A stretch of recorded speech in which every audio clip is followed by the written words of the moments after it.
Assalamualaikum remaja hebat. Bagaimana kabar hari ini? Semoga selalu sehat dan bersemangat.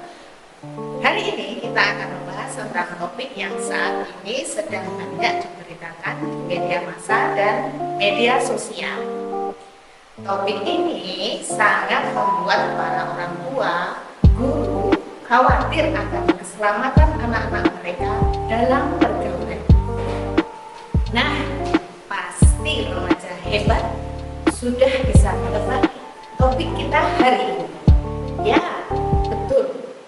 Topik kita hari ini adalah bullying dalam pergaulan. Baik remaja hebat, apakah kalian pernah mengalami bullying dalam bentuk apapun? Apa yang kalian rasakan saat mengalami bullying? Yuk, untuk itu mari kita simak video berikut ini. Fenomena bullying adalah salah satu masalah yang sering dialami oleh orang khususnya masa sekolah. Bullying bahasa Inggris berasal dari kata bully dan padanan dalam bahasa Indonesia disebut penindasan, perundungan. Secara umum bullying adalah tindakan atau perilaku yang dilakukan untuk menyakiti baik dalam bentuk verbal, psikologis, atau emosional serta bisa juga dalam bentuk fisik. Perlakuan bullying dilakukan berulang kali terhadap korban tertentu yang umumnya lebih lemah atau rendah dari pelaku. Bentuk tindakan bullying terdiri atas 4 hal, yaitu secara fisik, verbal, emosional, dan cyber, yang dapat dijelaskan sebagai berikut. 1. Fisik. Intimidasi fisik dapat berupa tendangan, pukulan, jambakan, tinju, tamparan, lempar benda, meludahi, mencubit, merusak, membotaki, mengeroyok, dan lain. 2. Verbal. Intimidasi verbal dapat berupa mencaci maki, mengejek, memberi label julukan jelek, mencela, memanggil dengan nama bapaknya, mengumpat, memarahi, meledak, mengancam, dan lain. 3. Emosional. Intimidasi emosional dapat berupa pelecehan seksual, memfitnah, menyingkirkan, mengucilkan, mendiamkan, mencibir, penghinaan, menyebarkan gosip, dan lain. 4. Cyber. Intimidasi cyber merupakan bentuk perilaku bullying yang dilakukan pelakunya melalui sarana elektronik seperti komputer, handphone, internet, website, chatting room, email, SMS, dan sebagainya. Seseorang melakukan perilaku bullying dipengaruhi oleh banyak hal. Di antaranya adalah 1. Bullying terjadi karena tradisi turun-temurun dari senior, sehingga meniru apa yang dilakukan oleh senior.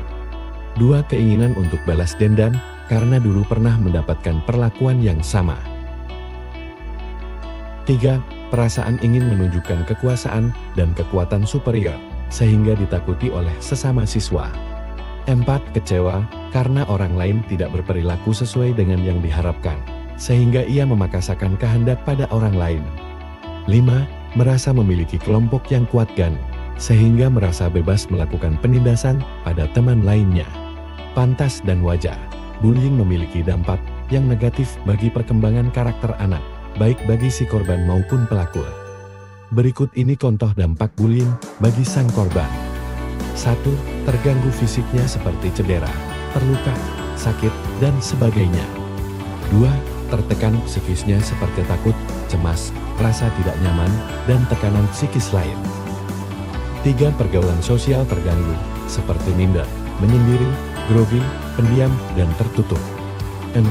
Terganggu prestasi belajarnya seperti nilai jelek, dan tidak konsentrasi dalam belajar. 5. Siswa bisa mengalami depresi, dan terpikir atau bahkan mencoba untuk bunuh diri. Di sisi lain, apabila pelaku bullying dibiarkan, ia akan belajar bahwa tidak ada risiko apapun bagi mereka bila mereka melakukan kekerasan, agresi maupun mengancam anak lain.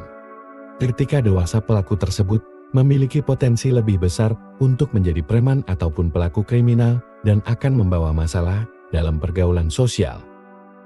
Untuk mencegah agar kita tidak menjadi korban tindakan bullying yang dapat kita lakukan antara lain. 1. Hindari membawa atau memakai barang-barang mahal atau uang yang berlebihan. 2. Jangan sendirian terutama di tempat sepi. 3. Hindari cari gara-gara dengan pelaku bullying. 4. Kenali dan perhatikan pelaku bullying dan jangan berada di dekat mereka. 5. Jangan ikut-ikutan melakukan tindakan bullying dalam bentuk apapun.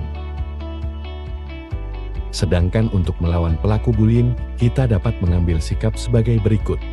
1. Jadilah orang yang percaya diri dan tunjukkan ketahanan diri, bahwa kita tidak mau mengganggu dan diganggu. 2. Bersikap tenang, saat ada yang mengganggu jangan biarkan emosi terpancing. 3. Jika melihat ada teman yang menjadi korban, maka tolonglah korban dan laporkan. 4. Lakukan perlawanan, diikuti dengan berteriak, lari, atau tindakan apapun sambil mencari pertolongan. 5. Catatlah tempat, orang-orang yang terlibat, dan jenis gangguan yang mereka lakukan, laporkan pada orang tua, guru atau pihak berwajib.